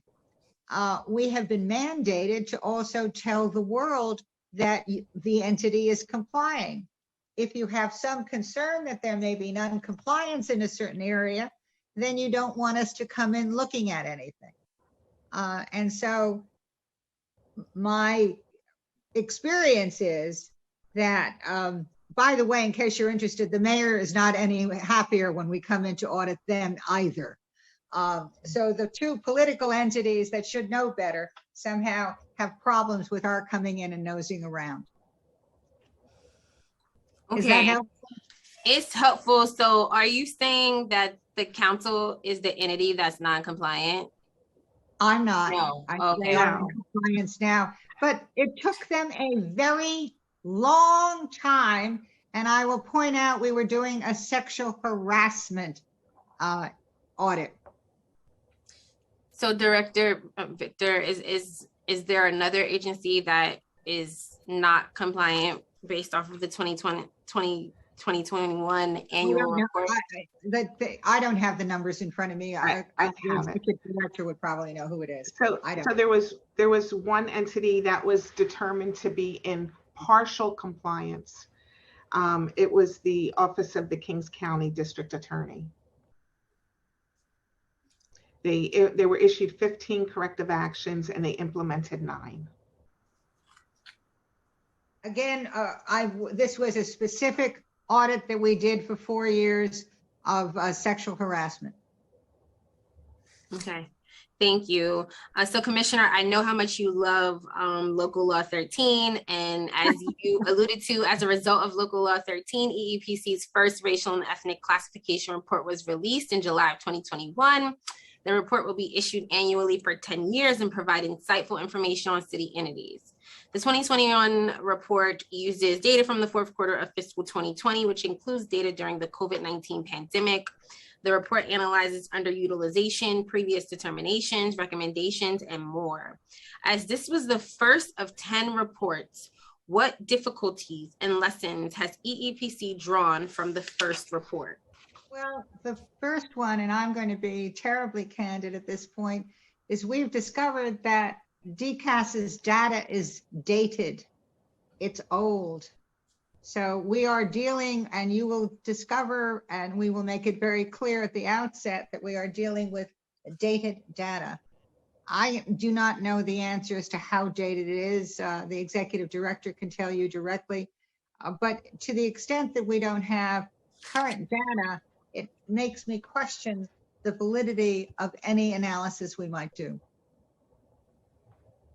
And I would like to add too that I think that it would be most helpful if we had direct access to the data.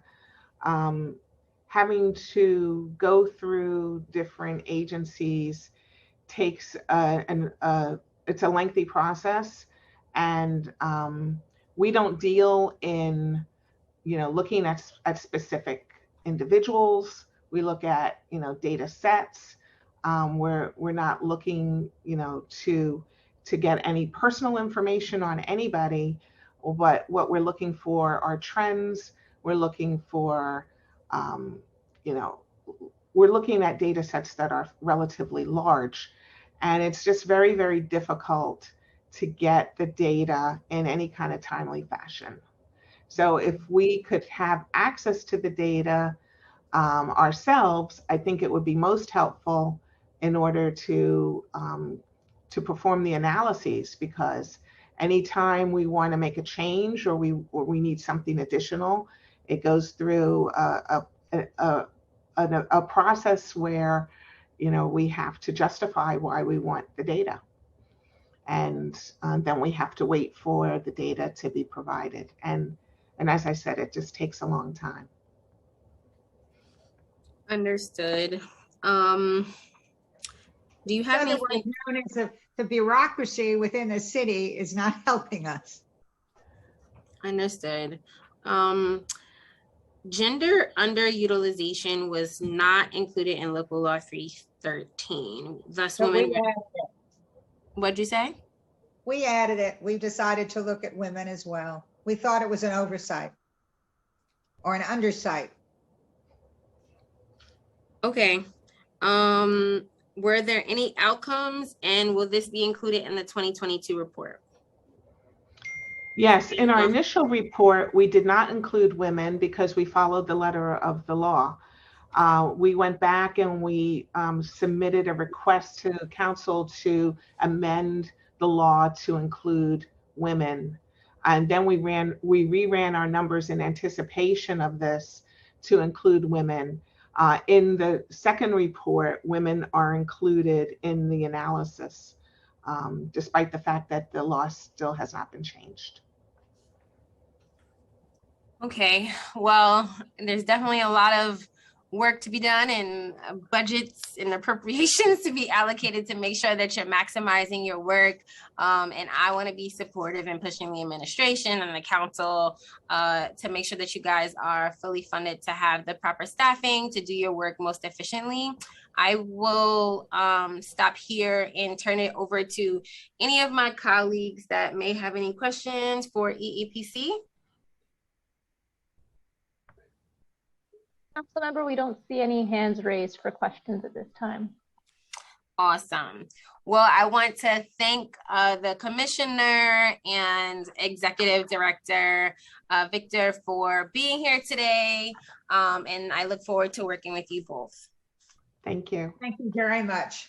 And thank you for listening to my ranting and raving. I apologize for it. I love your rants.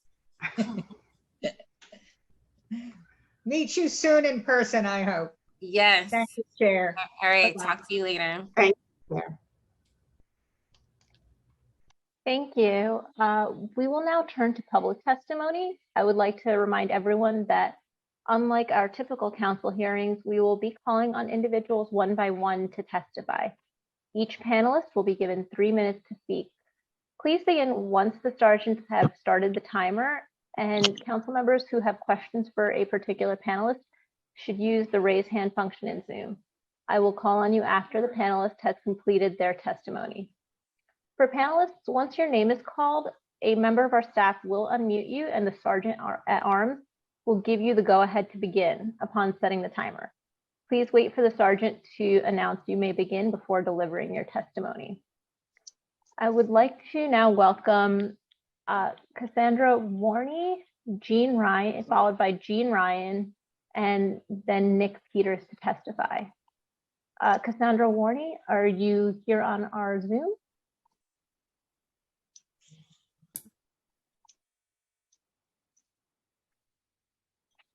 I do not see her, Council. Thank you.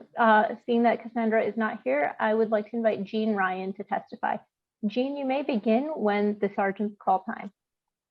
Time starts. Thank you. Hello, I'm Jean Ryan, President of Disabled in Action of Metropolitan New York, DIA for short. We and other people with disabilities are concerned about the demise or essential demise of the Commission's, Human Rights Commission's Neighborhood Services Program, which had a few talented and capable people who solved many access problems for us and with us.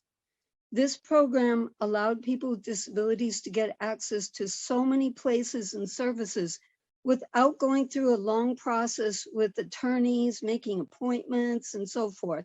It worked. It was not expensive. I do not believe that Project Equal Access is enough. What did they help with? This is regarding the neighborhood services group. Access to restaurants, access to grocery stores who illegally had fences blocking wheelchair entry, hospital and ERs, and museums with counters that were over our heads. Doctors' offices where we couldn't get in, even if they had a ramp. Movie theaters where we could not see. ATMs with no contrast. They were great problem solvers. That great program couldn't solve every access problem, but it solved many by negotiation. Ignorance and prejudice about disabilities and towards people with disabilities has not gone away. There is still a need for a program like the Neighborhood Services Program that does not focus mostly on housing access. Housing access is super important, but there are so many other things that we need to go to and get into, and we cannot do it. And a lot of it is just because of indifference and prejudice and ignorance. Thank you. Thank you. Seeing no questions from council members, I would like to now invite Nick Peters to testify, followed by Amy Lynn and Jonathan Gaffney. Nick, you can go ahead when the sergeant's call time.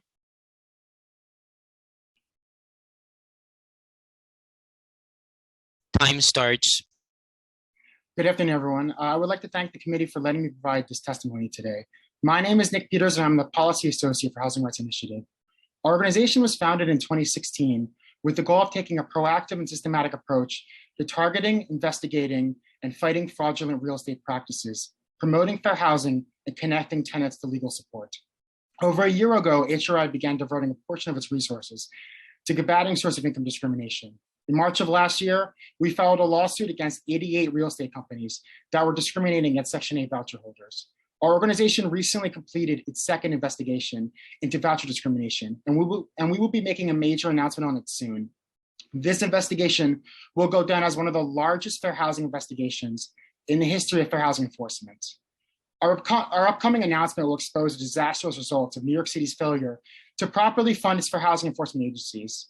Currently, the New York City Commission on Human Rights is plagued by low staffing numbers and a lack of resources in their source of income unit. This is undoubtedly contributing to the astronomical number of violations that our organization has been uncovering in our investigations throughout New York City. This, of course, should come as no surprise. A City Limits article by the reporter David Brand on housing discrimination referred to New York City's fair housing enforcement system as hollowed out.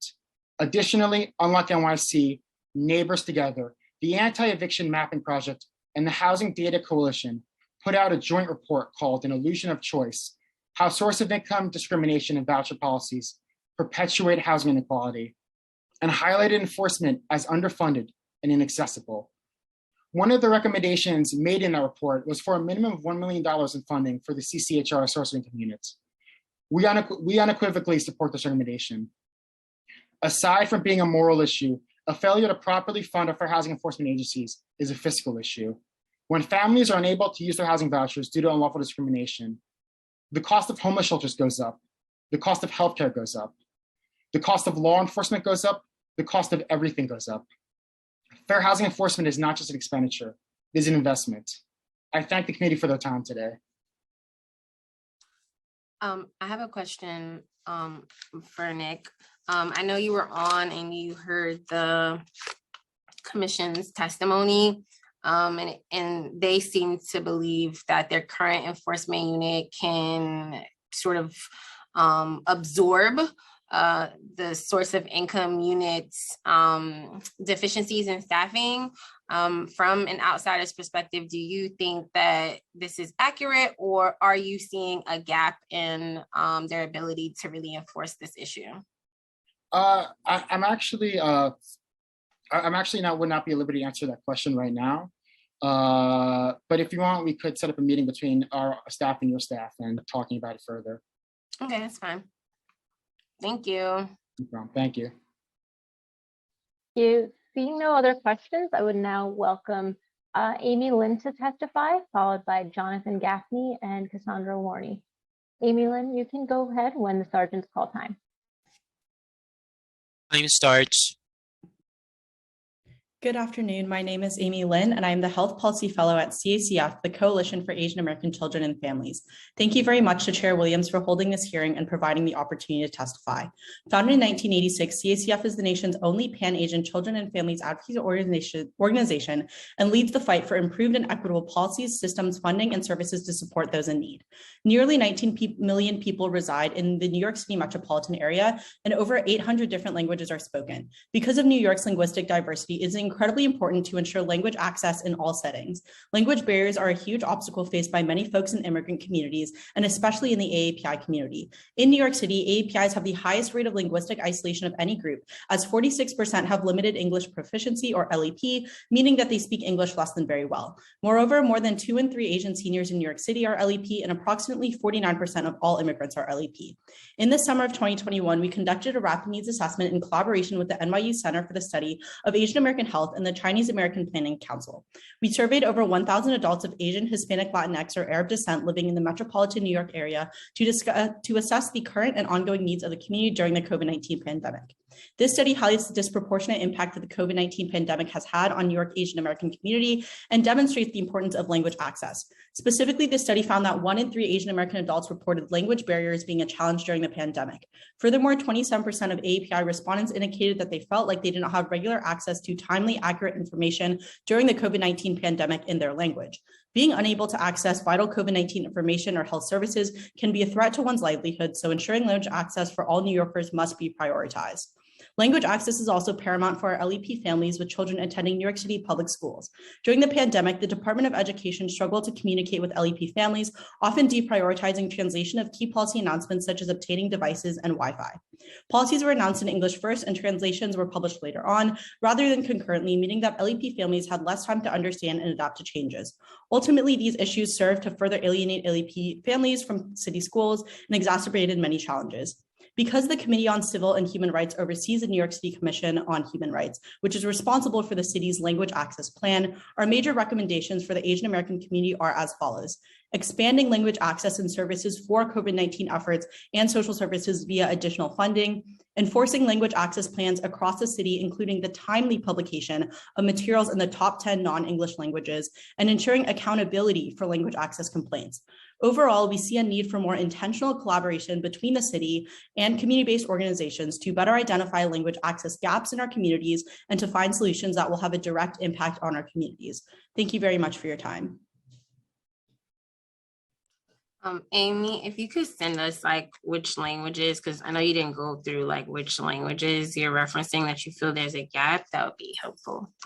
Okay, yeah, I think it's mainly that the language access plans for many city agencies that have been published indicate that they will publish these materials in the top 10 non-English languages that are most commonly spoken in New York City, but we're seeing that these publications have not actually occurred and it has not been fulfilled. So the enforcement of that is really important to us. Oh, got you. So you're saying that the city is supposed to have these language access plans in the 10 top languages, but have not complied, which is really not fair. Yeah. People that Yeah, the plans have been published themselves, but the plans say that they will translate, and then those translations don't exist. Translating. Mm-hmm. Got you. Do you know if the Commission on Human Rights, so what you're saying is you don't feel like the commission is actually enforcing the translation of materials from different city agencies? Yeah, we're just seeing gaps because all of the published language access plans indicate that, you know, in hospitals and healthcare systems and other places, education as well, there is supposed to be translated materials, but we have plenty of clients that we've discussed with who say these translated materials don't exist or we don't have a way to access them. So we're just seeing gaps in terms of what we're being told is occurring and what is actually occurring. Okay, thank you. I'm wondering, committee council, we can talk offline, but I'm wondering if the CCHR is actually supposed to be enforcing and working with city agencies to comply with the language access plans. Does anyone know? Chair, we can definitely explore the issues further following the hearing. Okay, thank you. Thanks, Amy. I would like to, actually seeing no other questions, I would like to now welcome Jonathan Gaffney to testify, followed by Cassandra Warney, and then Stephanie McGraw. Jonathan, you can go ahead when the sergeants call time. Time starts.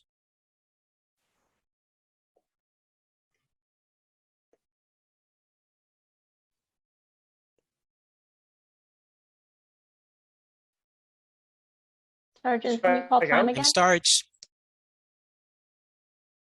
All right, cool.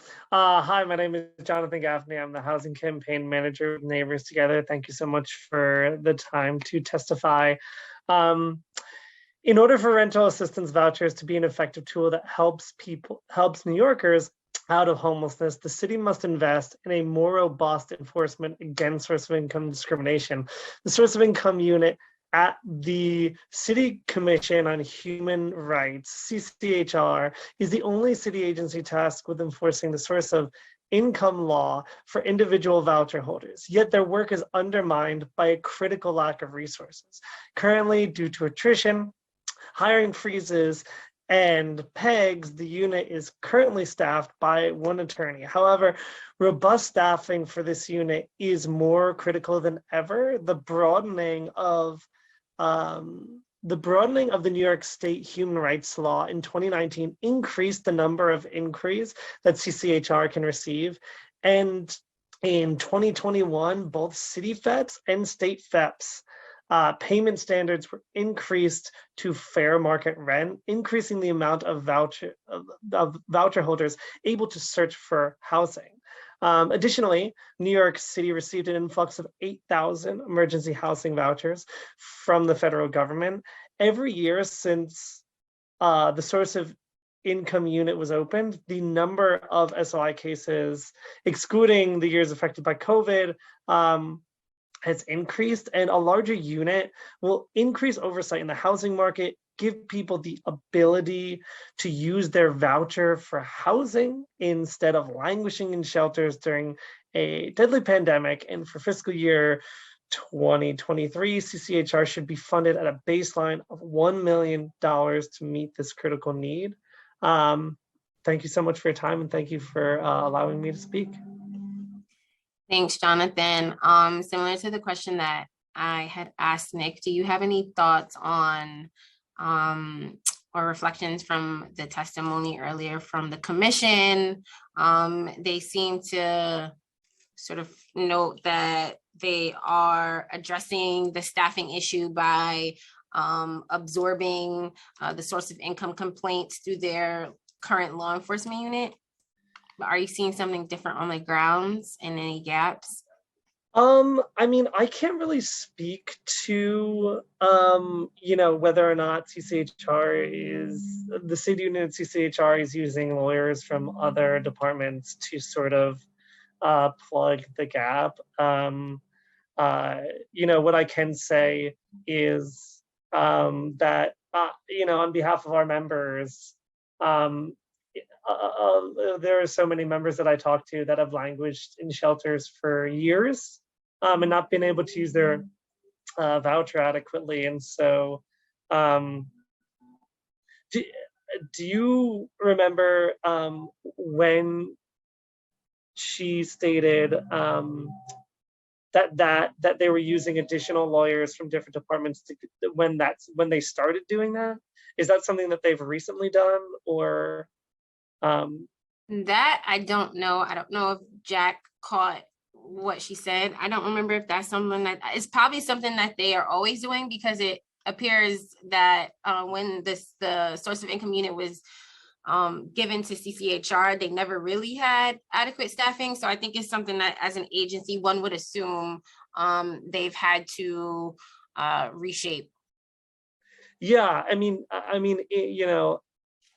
awesome. Yeah, I would just say, on behalf of my members, on behalf of voucher holders, I don't think that the additional resources have made a world of difference, because we still have delayed responses going on like months, and high turnover rates, and the rest of it. The need to address source of income discrimination is still not being addressed adequately, even though the unit itself does such an amazing job, and our members are really happy to work with them, because when our members do work with them and they're able to meet our members' demands, they're able to get into houses much quicker.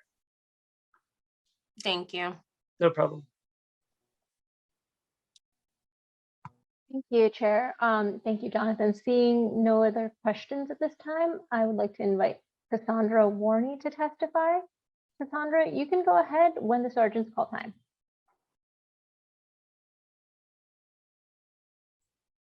Time starts.